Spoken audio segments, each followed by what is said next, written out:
Welcome to NASA Edge, an inside and outside look at all things NASA. I'm here today with Lalitha from Intelsat and Aaron from Maxar to give us an update on Tempo.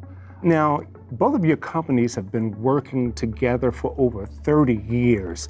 Can you give us a little background on that partnership, Aaron? Yeah, absolutely. It's been a really strong partnership. Maxar's built some of the first geosynchronous commercial satellites for Intelsat. Intelsat's been coming to us. We've been advancing ideas together, figuring out what works best for Intelsat and just how to push the envelope in making the world's most reliable satellites.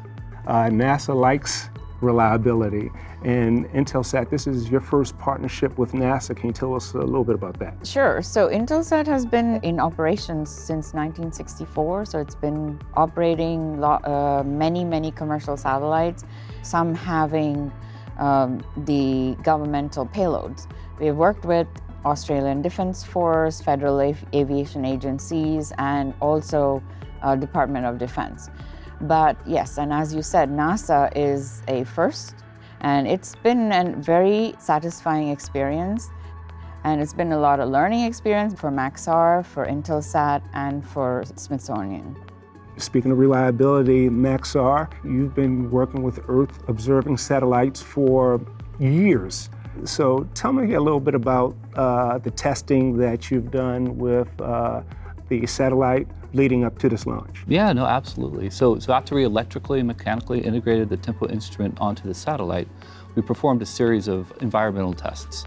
The first being simulating operation in space, thermal vac chamber, and then the others, vibration testing, acoustic testing, simulating what a rocket will do during launch, the effects of a rocket. So we're behind those now. They've all been successful. We're moving forward and getting ready for a successful launch.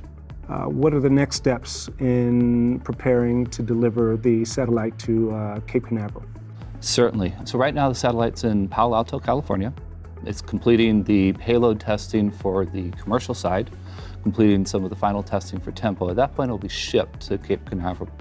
Once it's there, we're going to do some minimal electrical tests, make sure nothing happened during transport, and then it's all about getting ready for encapsulation and launch.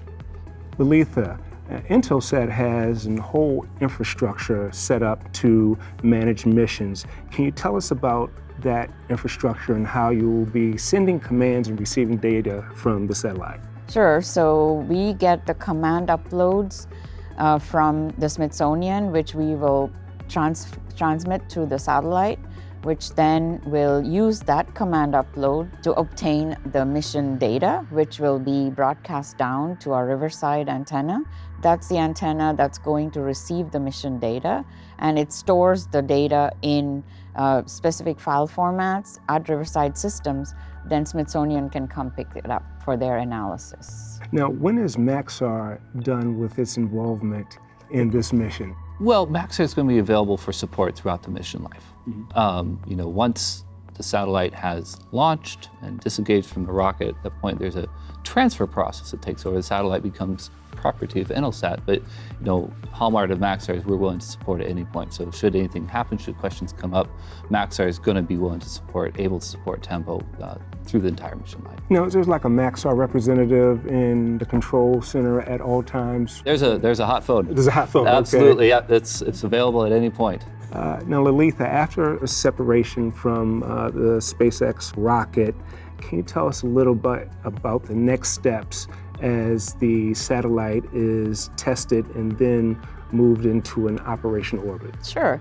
So Intelsat acquires the satellite right after it is released from the rocket, and then we do the mission, or the transfer orbit as we call it.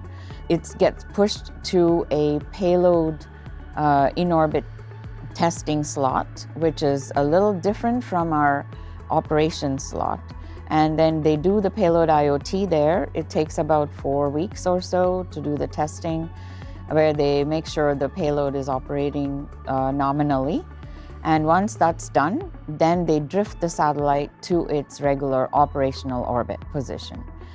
And until then, the Tempo instrument is shut off. It's not turned on until we reach the on-orbit location.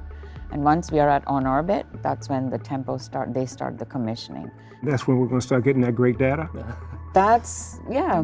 It's a process. Maybe It'll after take that, about, yeah. takes about 90 days. Well, But I'm just sitting here trying to rush the Yeah, process. yeah. Yeah, so that's the time they turn it on, and then they probably do some testing of their own before they start getting the data.